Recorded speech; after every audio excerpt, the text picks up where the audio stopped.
Going to record here. Hi to everyone who's joining us.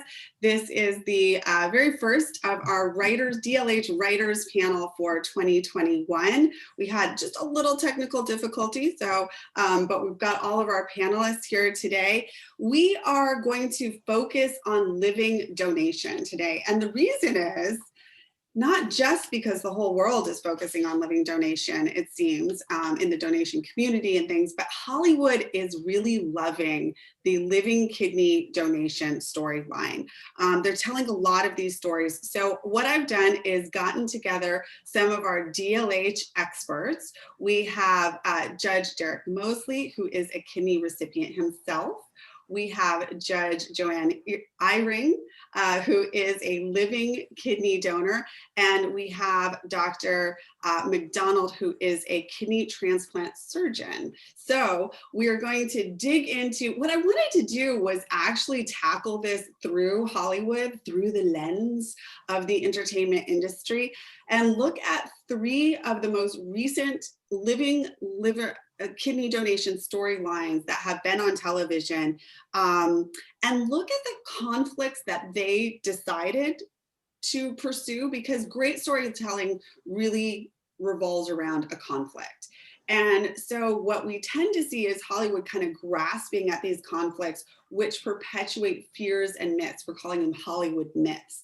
And those, according to research, stop people from registering as donors. So what we want to do is sort of replace. We want to give Hollywood and entertainment writers some new access to real life conflicts that can help them create even better storylines, because really they're using kind of the same conflicts, which are old and tired. So let's give them some new conflicts, something that is based in reality and real life stories. So at the very end too, I want to show you all the Be Like Gina PSA, which it aired last week on CBS during Be Positive and has had a lot of results. So we're very excited about that. And what we did with that PSA was we tied living donation to a sense of purpose. So I want to show you guys that and talk about that in terms of a way of talking about organ donation, living kidney donation. So I want to jump in on the television show Billions, which is on Showtime, which is about rich people. And so rich people are doing shady things when a rich guy needs a kidney. And I think what's interesting is, it really hits the idea of desperation and what happens when your organs are failing and there is a shortage of organs. And I do think the one thing Hollywood has kind of gotten right is, and I don't know how much I love this, but they have made America aware that there's a shortage. And so almost every conflict comes up because there aren't enough. And so I think that is very interesting. But Judge Mosley, I want you to kind of launch in and tell us, because you were in a very similar situation to one of the Billions characters. I don't know if you have billions, so maybe it's a little different for you, but there's still that feeling of like, okay, my organ is failing. I'm going to need to go on dialysis and look for a transplant. So talk to us about your personal journey with that. Sure. Thank you, Tanaya. So I was diagnosed with end-stage renal disease, and my option was a transplant or dialysis, I guess, for the rest of my life. So of course we opted for transplant. And then it came down to, I had to do dialysis until that transplant was going to be able to be performed. So I had two options. The first option was hemodialysis, which is probably the type of dialysis that most people are familiar with. And then the second option was peritoneal dialysis, which is the one I actually opted for. So when you talk about hemodialysis, it mostly involves maybe like 3 times a week for 2-3 hours a day doing that type of dialysis. And as a judge, I'm in court from 8:30 in the morning till about 4:30 in the afternoon evening. So it's very difficult for me to take a 2-3 hour chunk out of my day to do that dialysis. So we opted for peritoneal, which was a process of putting a fluid into your peritoneum and then it pulls it out. So during the course of your cycles, the machine puts in and pulls out fluid, taking out impurities out of the body. And so I did that for 7 days a week, 10 hours a day. So mostly I did it at night while I was sleeping. So it allowed me to go to work. But however, when you do that type of dialysis, you have to do it every single day. And then you have this machine with you at home. And if you travel, I have to go to a conference or do anything, I have to bring this machine with me. So it's very cumbersome of a process. And all during this time, I'm waiting to see whether or not my friend, Joanne, who's also on this and is also a judge, my colleague and best friend, whether or not she was going to be a match. She had agreed to be tested to see if she was a match. And so we went through that process. It was just a series of tests to see, and we are different in size. So I had to make sure I had to get my BMI down in order to do the transplant. And so that whole process was about 2 years. From the moment I got on dialysis to the moment I did the transplant was 2 years. Wow. So that involved every single day doing dialysis, that whole process. And the best way to describe it is, I always say it's sort of like a roller coaster. You get a series of highs and lows. So Joanne passes one test and she's good to go. So you're like, yes, you got that one test done, we're good to go. And then they say, your BMI is too high. So then I have to go on, continue to work on my diet and try to lose weight to get my BMI down. And then Joanne passes another test and I'm still working on my BMI. And so it's just that the time is going by. And then we finally think we've got it all set. And then Joanne has one last test. And then they tell her that, well, based on this test, it doesn't seem like this is going to work. And then she's thrust with passing this information on to me. And in that process, we find out that the test is actually okay. We're actually all right. So we're back on again. So the best way to describe that process while you're waiting is a roller coaster. And it's important, not to let the highs get too high or the lows get too low, and just try to ride it out. And like I said, that process from beginning to end was about a 2-year process. So in Hollywood terms, that's like 2 minutes, right? 2 years equals right. 2 minutes. Right. That's one of the things in Hollywood, right? Where just truncated timelines where you're like, oh, that never could have happened. I didn't realize the 2 years. And I think what you're talking about too is in there, the highs and lows and those roller coaster, those are sort of these mini conflicts, right? Where, you're first, the conflict of sort of knowing that your kidneys are failing and then your treatment options and having to choose between your treatment options, then, then the idea of a living donor stepping up, as that, and then what all has to go through, what you have to do. That's really interesting about the BMI and you having to then work on that. And then that conflict. And then, they don't tell you also, so I had to do the peritoneal dialysis at home. So that's a whole instruction period. So I had to go in and learn how to use that machine and make sure everything was sanitary. And so there's a process to get to the actual transplant that a lot of people don't tell that story. You're right. You get diagnosis to transplant and within a matter of minutes on TV, but there's a lot of things that happen in between. Yeah. And, peritoneal isn't something that a lot of Hollywood storylines have picked up on, which could be a really interesting storyline for people, just to have a character who is on peritoneal dialysis. Like, this is just how they're living. And it's not even like this big conflict, but sort of this is how life is. Would actually be really interesting and I think open people's eyes to the option of peritoneal dialysis, because I think a lot of people with kidney disease don't even really know about or think about peritoneal dialysis.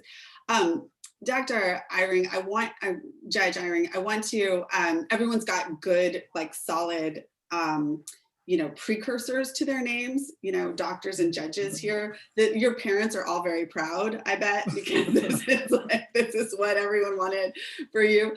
But I wanted you to pick up a little bit on that final test, because you told us this story. And I think this is a really interesting story that we'll dive a little bit back into your backstory, but as you were going through the process, there was sort of this final test that really created a lot of conflict for both you and for Judge Mosley. Could you talk about that final test and what it meant for you and then what it meant for him? Sure. And it wasn't really the final test, but Okay. it seemed like the final test for him because it was a year and a half into this whole peritoneal life of his. But so it was the kidney function test, and I had done the tests the week before, and that I got the results, and I was in Colorado when my coordinator called and said that the results of the kidney function test didn't come back well enough, and they said I wasn't a viable candidate, that the numbers were lower than they should be, because once you give a kidney, you lose some function, overall function.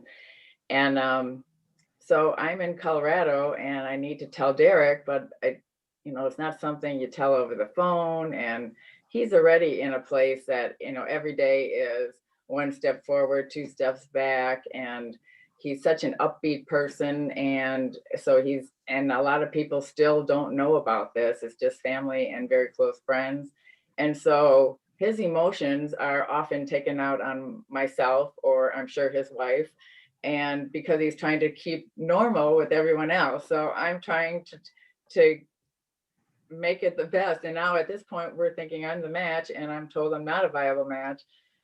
So I ended up deciding to write a text, this longest text in the history of text life, I think. And it was just outlining details so that he would hear everything. It wasn't just that I was backing out. So I sent this text, and he calls and says, well, thanks for trying. And he's trying to be upbeat. And now we're back to square one. And then an hour later, maybe it was the next day, the doctor calls and said, your numbers weren't that bad. Are you willing or interested in doing another test? There are other tests we can do. So that first test was a blood test. And then I said, of course, I will do whatever it takes. And I said, I'll be back in town, next week, blah, blah, blah. So came in and I did this 24-hour urine collection, and handed in that big jug, and they come back with, you're good, we're good to go. And I thought, whoa, you might be good to go. We got one bad test and one good test. I'm kind of thinking, to me right now, 2 out of 3 would be better than just one good and one bad. And so and everything goes through your coordinator. And at the time I had a different coordinator than my final one, which I guess is not important, but anyway, so she was not very good. This first one was not very good at explaining or comment, just explaining things. And she just said, well, the doctor said, these are the numbers and blah, blah, blah. And then I said, well, I guess, normally people would think a blood test is more accurate than a urine test. And then she kind of got short with me, and I thought that was odd. And I thought, okay, what? And then my doctor called and said, I understand you have concerns. We can set up a meeting. And she did. And then I said, I'm not really concerned about myself in the big picture, but I don't want to have something happen to me because we're just want to give him a kidney. And I said, he is my best friend. I will do whatever it takes. But if this were your kidney, would you be doing this? And then, so she, looks up both of our medical records, and she said, well, you have a team and it has to be 100%. My team is separate from his team. They do not talk to each other until the very end. And, I could change my standards, as far as my cutoffs. I said, no, I don't want you to do anything different than you should do with anyone else, or what. I just want to know, is this safe? And then she said, would you feel better with another test? And I said, yes, I would. And so then I did do another type of a blood test, and it was drinking a lot of water and blood and all these blood tests. It took a morning, and those came back with the same numbers as the urine test. So I was good to go. Wow. But what was interesting is that she really did make me feel like she is on my side. She would do whatever it takes. And just note that any donor is told at any point in this whole process, even at to the time that you're being rolled into the OR or into the operating room, that you can change your mind. And the recipient doesn't have to know that you changed your mind. They will just come up with a story and say, you know, she's not a viable candidate for whatever Yeah. reason. You know, I think that that's one of the very interesting things that Hollywood hasn't picked up on is the fact that really where some of this conflict can come from is an internal conflict of kind of going through this process and not knowing, you know, for a living donor, kind of getting to a point where you're like, oh, I don't really want to do this, but I don't want to let someone down.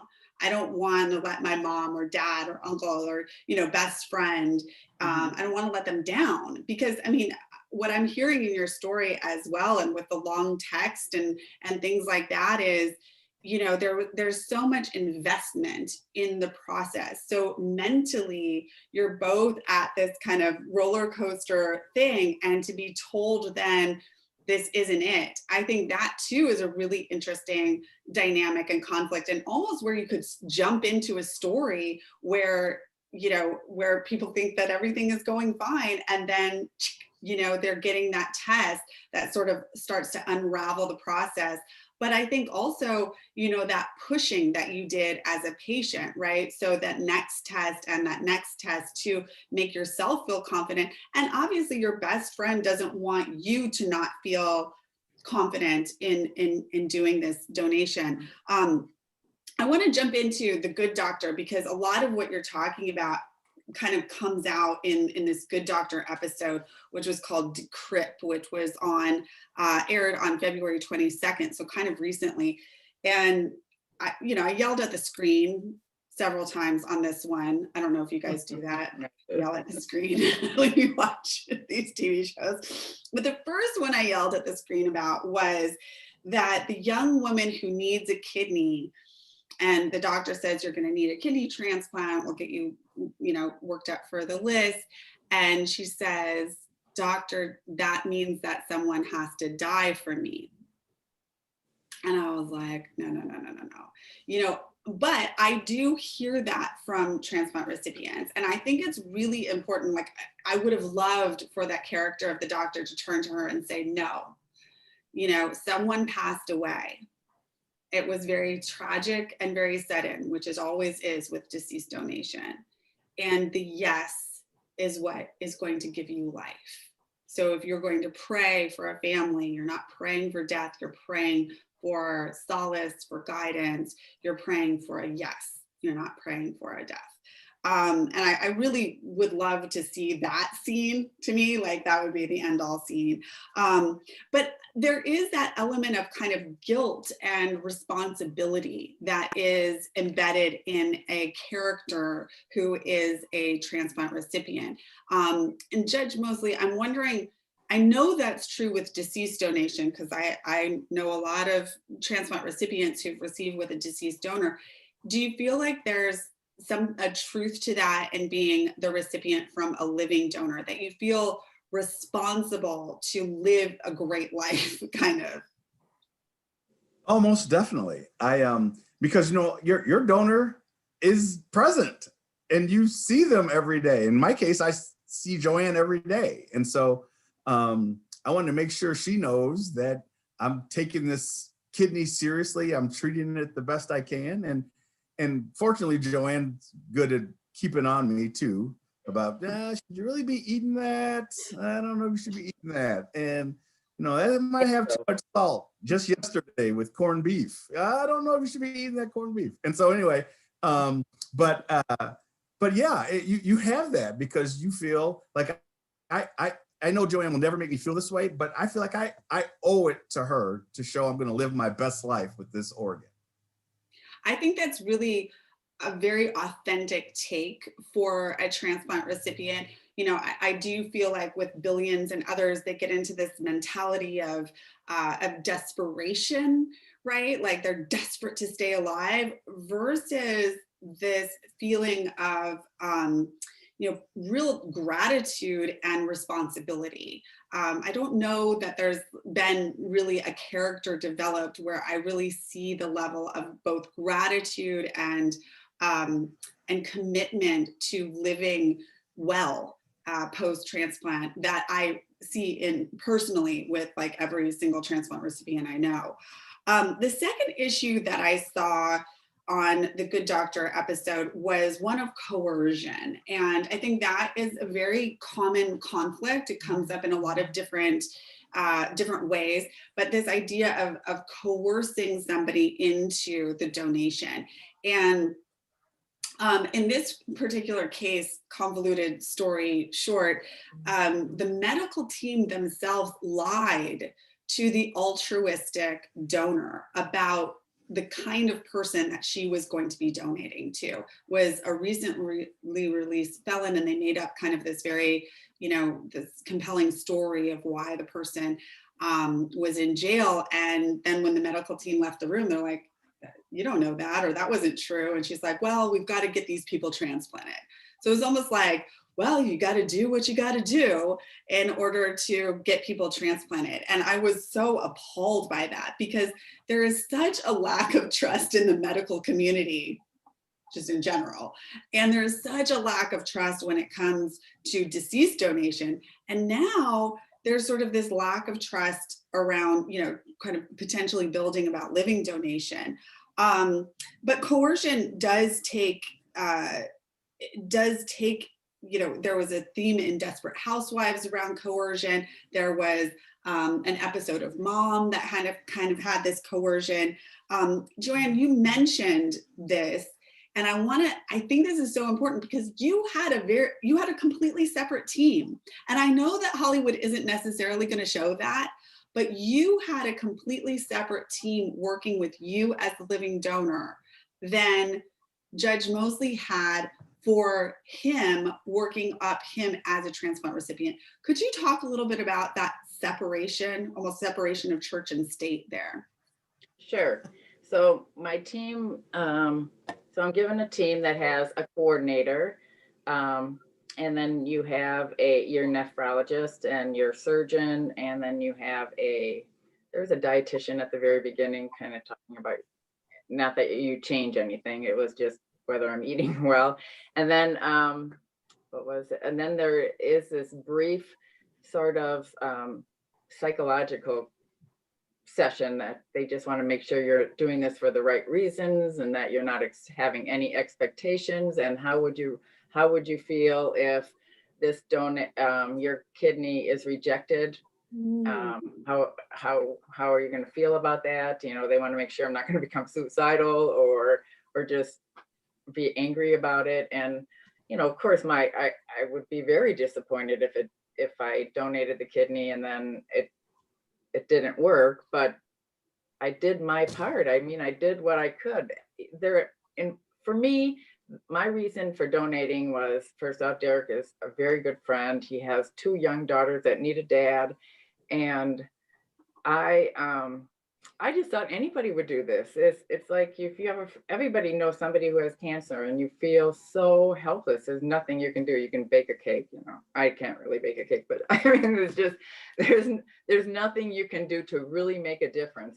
This is something I can do to fix it. And I can't, though that feeling is priceless. I can't say enough about it. And I truly thought anybody would do this. So then after this story went public and people would say, or I would hear reactions, it was shocking to me that not everybody would do this. But going back to my team, that my nephrologist was at that meeting when I was on the fence about, am I going to be okay? And I just want you to tell me I'm going to be okay.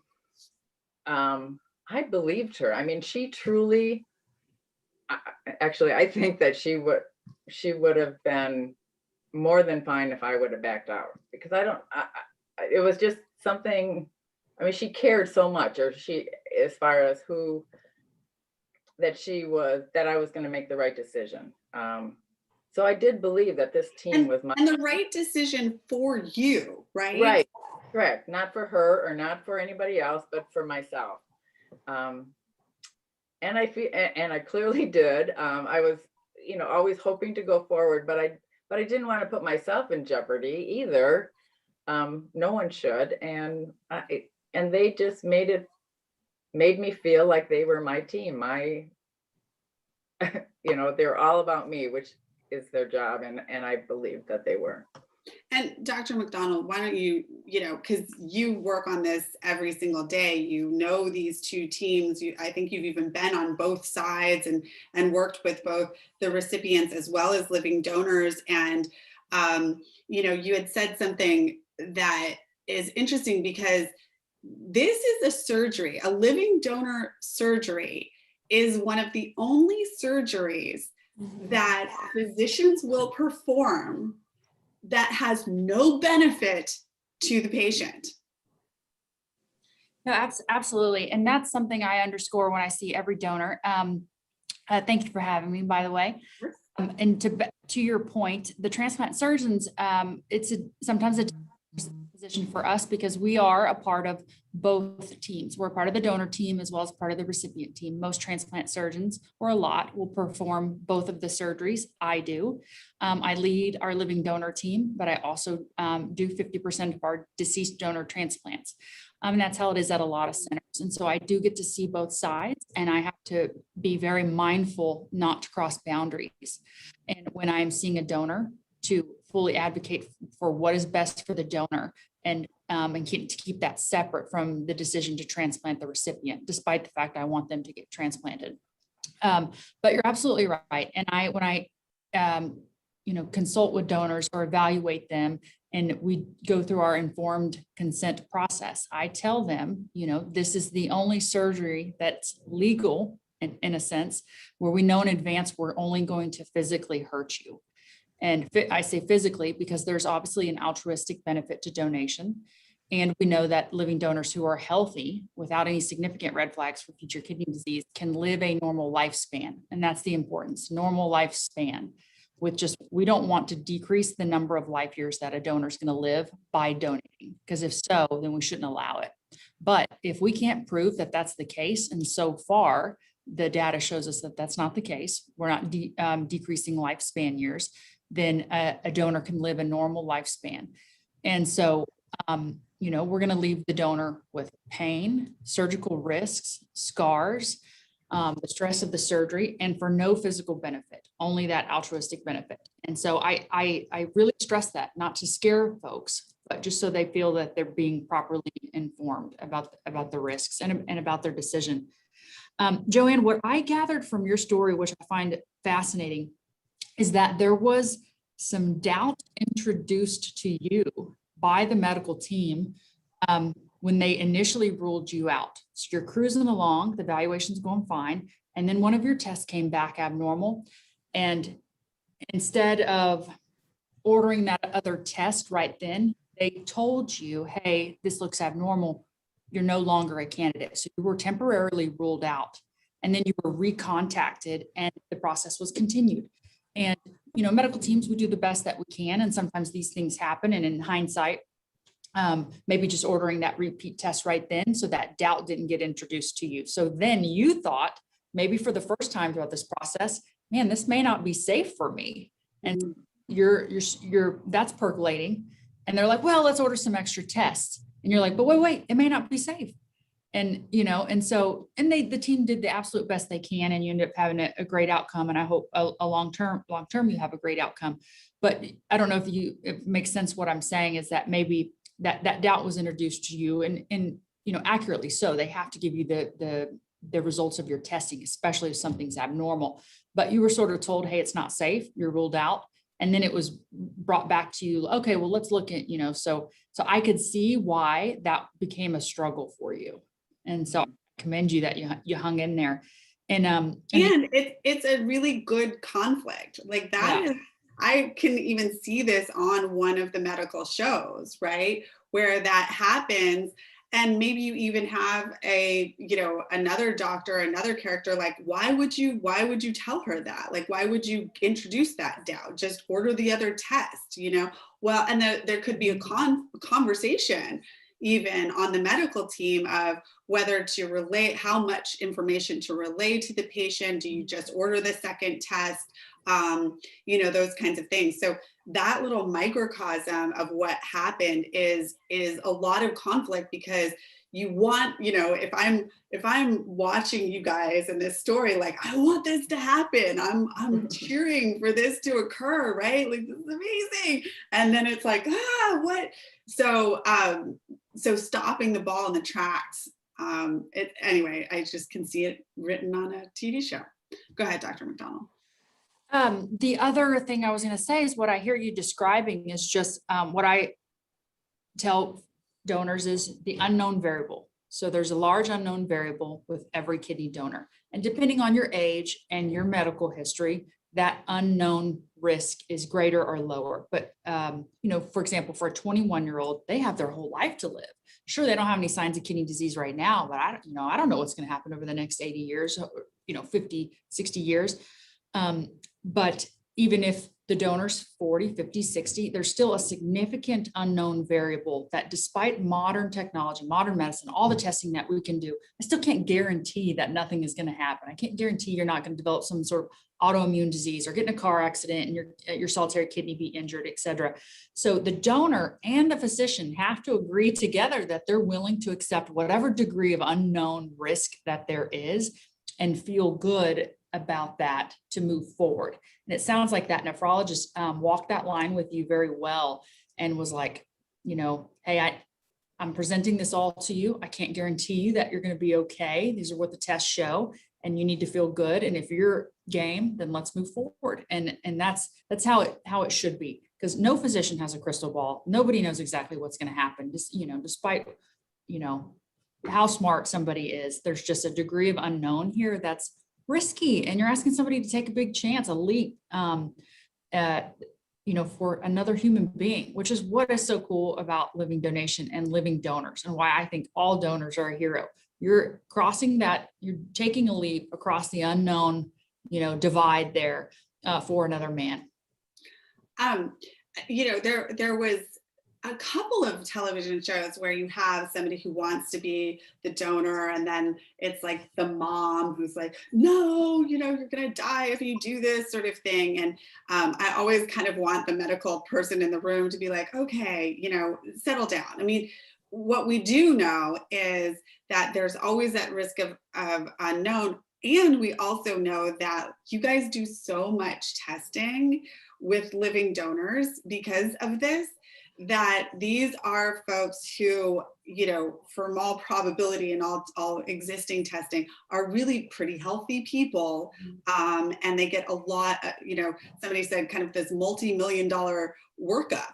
If you want to know, if you really want a great physical, sign up to be a living donor, because you're going to get everything tested, and tested twice, 3 times, so I think that's really interesting. I do want to go into this idea of coercion, because there are elements and there are real life times where there's pressure or coercion that does occur.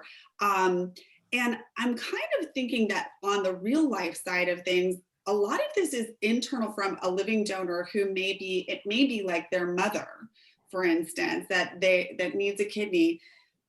And they feel responsible. They feel like they should be doing this. And even if there's something in the back of their head going, don't do this, that they're pushing themselves through the process. Dr. McDonald, is that something you've seen, those kind of internal conflicts? And then, Judge Eyring was talking about how much psychological testing and things go into it. Could you talk about how in this process, in real life, you look to find whether there's any conflicts, and so that you can identify them before the donation happens? Yeah, I think that this is a great point. And like the point of this discussion is the conflict, how it's portrayed on TV, because conflict happens every day. This is a risky business, and a lot of conflicts arise, but just how the medical team responds. And what I didn't like I did watch that episode of The Good Doctor, and I made some points of all the things that just would not happen. What I didn't like was how how they portrayed the medical team's response. That just wouldn't happen. How they responded to the conflicts. It is our job as a medical community to not only identify coercion, but also to help prevent it, because we can, even ourselves, the medical institution can pressure donors if we're not careful. And we can also not intervene if we identify pressure or coercion. So I think if anything, these conflicts are great stories to tell. And I have a whole list of them if you want some at the end, of real ones that we have come across myself, but it's how we respond. And the people watching TV want to know, okay, sure, yeah, these are interesting. The dramatic, theatrical component of it's real, but the medical community has my back. They're going to protect me, and they're not. And if anybody's coercing anybody, it's not going to be the medical team that's coercing me. And so I agree. Internal pressure or internal coercion is probably the biggest one, or the most common one that we see, and it can present as guilt, like you were saying.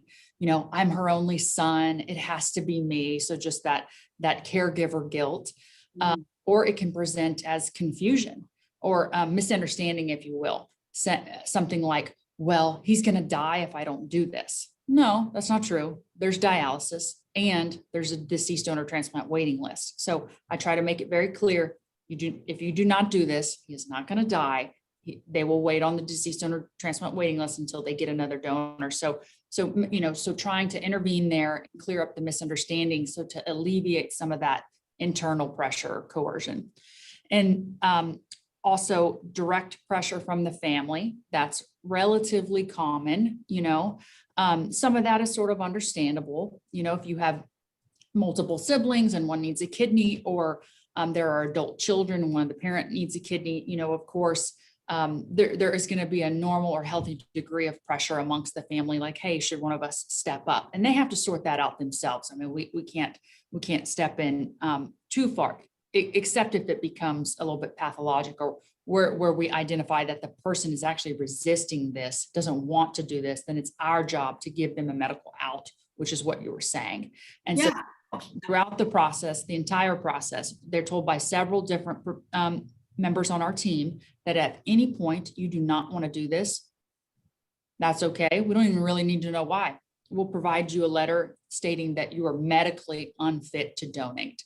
So to give them an excuse, if you will, that they were medically ruled out, so that their loved one or whoever doesn't have to know that they decided it wasn't the best option for themselves. And Jeff Hiring was confirming that, like, up until rolling into surgery, they're willing to give that medical out, right? Like that at any point in this process, if there's just a no for you inside, that that the medical team will cover for you, and not, so your relationship doesn't blow up with this person, but that there's a medical, I've never seen that storyline. I'm like, that's the one, that's the story, right? Like, that to me is such a great story. And I really hope that a Hollywood writer picks this up, because not only that, I mean, maybe the story could be that the person doesn't even know to ask for it, but it's just very obvious. And so somebody on the medical team has to say, hey, you don't have to do this. We can provide this for you. That's also our job, is to recognize when somebody feels uncomfortable. So like on the Decrypt episode of The Good Doctor, I mean, right off the bat, when she expresses hesitancy about donating, you're not allowed to tell this person the details of the recipient. So that would never happen. So how those details were communicated, it's an ex-con or whatever, that wouldn't happen. That's illegal.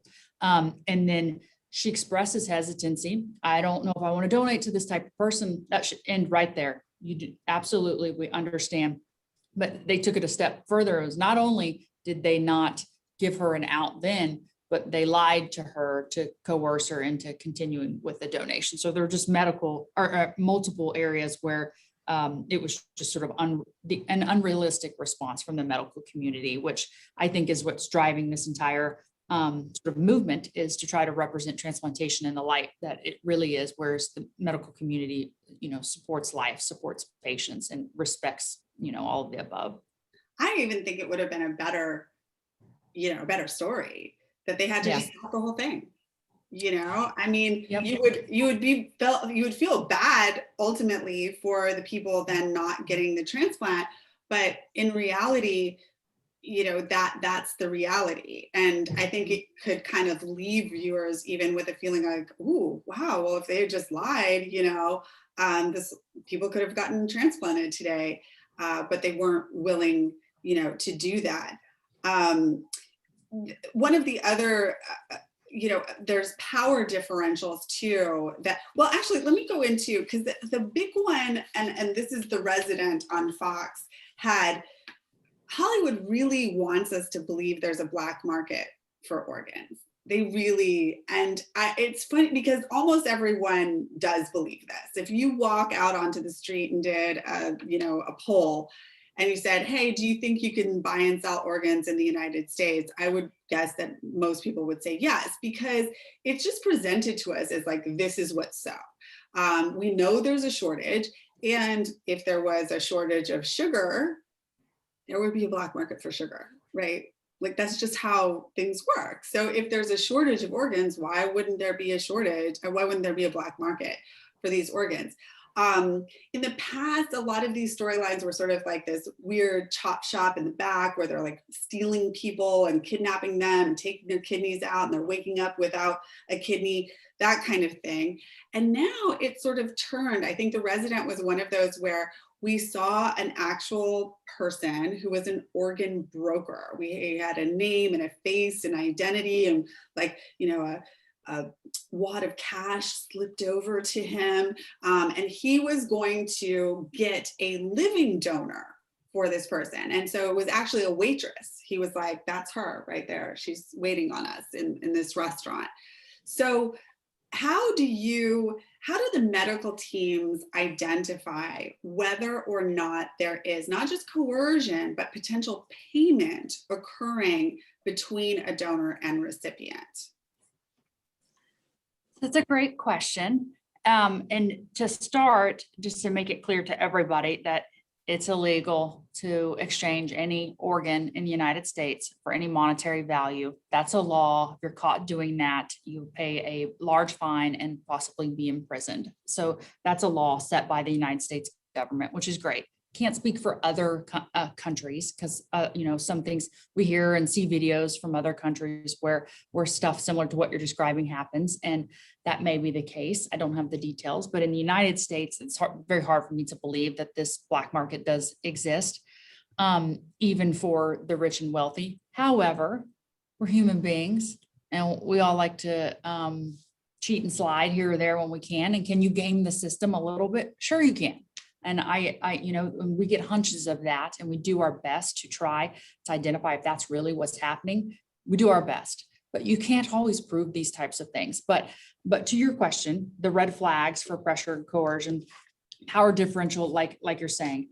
And luckily we discuss all the pairs, the donor and the recipient as a multidisciplinary team. And so everybody gets to weigh in and feels freely to talk. Every dietitian, finance counselor, anybody. So if anybody has sniffed out something, that gut feeling where, hey, this doesn't seem right, they have the ability to speak out loud and we all listen. So it's not just two doctors in the corner saying yes or no, it's the entire team gets to weigh in. But a power differential, so dependent children needing support, so maybe we would raise an eyebrow there if it, so a child with a parent, of course, employer-employee relationships. So maybe the house cleaner donating to the owner of the home. So maybe we'd look a bit closer at that. Large financial or access gaps. So, just like you said, maybe pairs who come, foreign nationals who come from overseas, and it's a very wealthy individual or a well-known individual, a pro soccer star who brings his younger nephew to donate for him. And maybe it's sort of obvious that they're not actually family. Do we really care they're not actually family? Well, it's our job to evaluate the donor and to try to identify any pressure or coercion. And sometimes we can't, even though we have a gut feeling maybe something isn't right. Donors without insurance or access to medical care, non-US citizens. We see that a lot. Another red flag would be a recipient who calls our living donor team frequently to ask about the status of the donor. Hey, where is she at in the evaluation? No, I need this kidney. And that actually happens. And we have to kindly tell them that we're unable to give them any information about the donor. And that's a real thing. We are unable to give the recipients any information about where the donor is in the process. So sometimes the donor, what we'll see is that the donor may tell the recipient, yeah, I've called, I've submitted my intake. I'm just waiting to hear back from them. And the truth is we can't get the donor to call us back. They don't want to donate. So when that recipient asks us, hey, what my donor said y'all aren't calling back, we can't say, no, actually, the donor just didn't want to donate, so we have to walk a very fine balance, but we do not give any details about what's happening.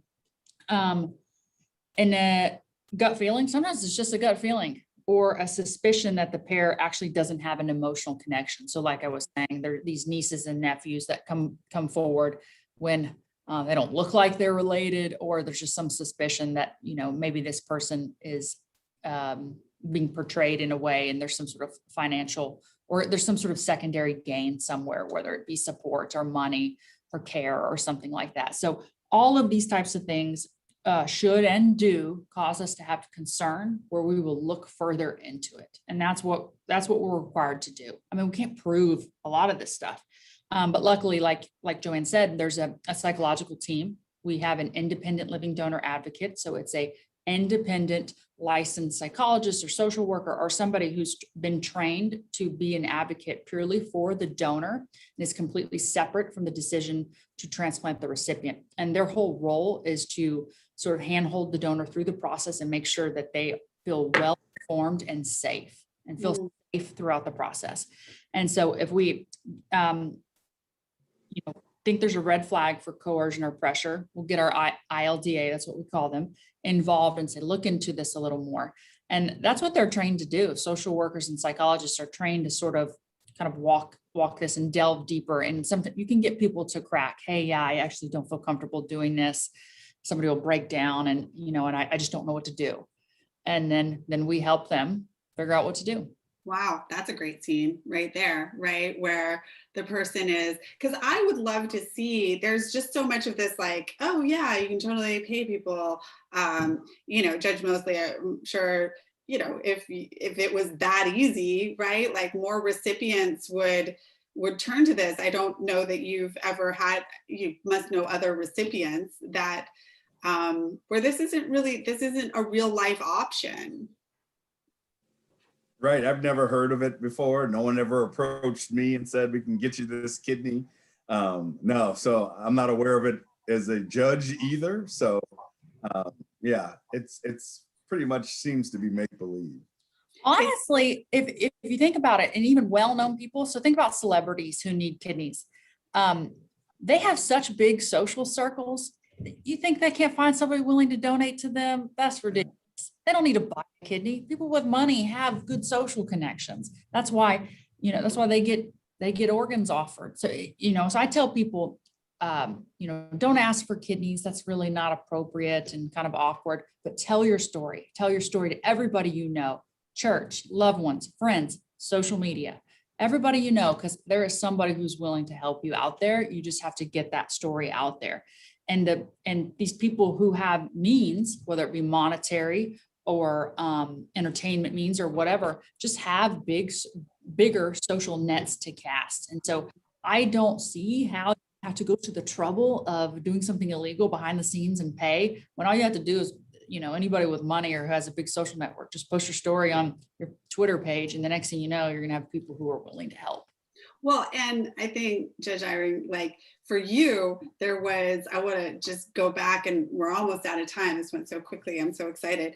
But I want to kind of end on that feeling that you had where you're like, duh, like, obviously I'm going to do this.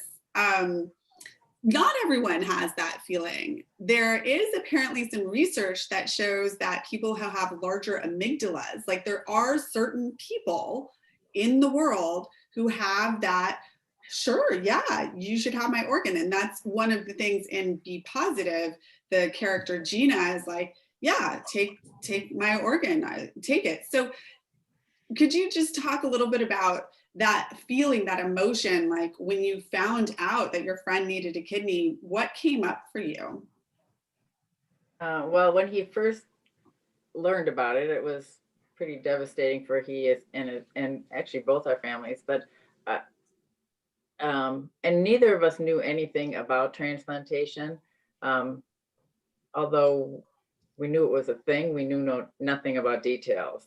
And so he'd said that he needs a transplant. He talked about the 5-year or 6-year wait for one. And then I said, I mean, I didn't even hesitate and said, well, I'll be tested. And he wasn't very welcoming about it because he knew we were so different. Like, yeah, go ahead, you can go through that, but I'm pretty sure we're not a match. And we knew nothing that there was even an option about paired or the chains. So it was either me or nothing. And so he, of course, didn't think I would be a match. And anyway, and plus I didn't know what my blood type was. We knew he was a B positive, and both my kids are an A positive. So I thought for sure, I'm sure an A as well. But so I started to donate blood to find out what my blood type was, and found out it was a B positive, which was huge, kind of a big, huge step for me. I was very excited, and then filled out the form, and then learned about the paired and the chains, and said, of course, I would love to be the direct match, but if that isn't going to work, I'm whatever it takes.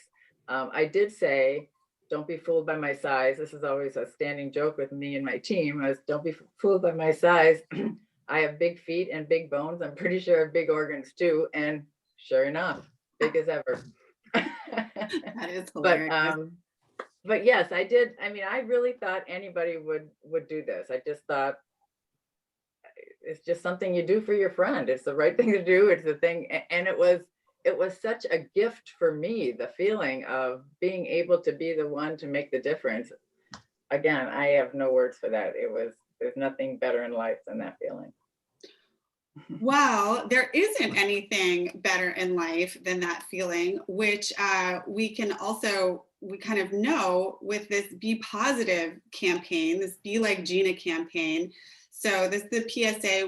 What we've done is created a landing page, Be Like Gina, with stories of altruistic living donors. You notice they're all 3 women. It's actually statistical that women are living donors at higher rates than men, and consent to donation and are registered for donation at higher rates. So keep giving life, these women. But you can hear from real life living altruistic donors. Research shows that one of the best ways to encourage people to become living kidney donors is by hearing stories of people who have donated, not necessarily the recipients, but the donors themselves and what they feel about it. I'm going to just show this PSA, which is 10 seconds, super short. Gina found a sense of purpose by being a living kidney donor. Could you be like Gina? See stories of living kidney donors at belikegina.org. Very simple. 14,000 people went to the Be Like Gina page after that 10-second PSA. 25 people actually signed a form saying that they were interested in taking the next step to be a living kidney donor. So I do think there are other Ginas and Joannes out there in the world who are looking for an opportunity to help someone. And I think that idea that, like, when someone has cancer, all you can do is bake a cake. But when someone has kidney failure, you can donate a kidney, and that you can really transform someone's life that way. And so I think more people are really being called to that as something very purposeful. So I want to be mindful of the time. Thank you guys. This was really interesting. I want to highlight a couple of things. The payment for organs in other countries, that is a thing. And we have one of our DLH medical experts, Dr. Danovich, is sort of like the preeminent guy who knows everything about it. And also the ethical debate or conversation about payment for organs, whether that would actually benefit people, is that a good idea? So there's a whole debate about that, which also could be a great storyline. So any writers, just contact us. All of these medical experts that we have, Judge Mosley, Judge Eyring. You can talk to them for free anytime. We can set you up. Dr. McDonald, we can set you up with her and she can tell you more stories of really these kinds of conflicts that have happened and how they've been resolved by the team. So all of the services that Donut Lake Hollywood has for writers are all completely free. And just thank you guys so much for sharing your stories and unraveling some of these conflicts so that we can help writers do better in the future. All right. Thanks, everyone. We'll see you at the Thank next. you. Thank you, Tanaya. Thank you. Yeah. All right, thank you, All right. everyone. Bye-bye. Great day. Bye-bye.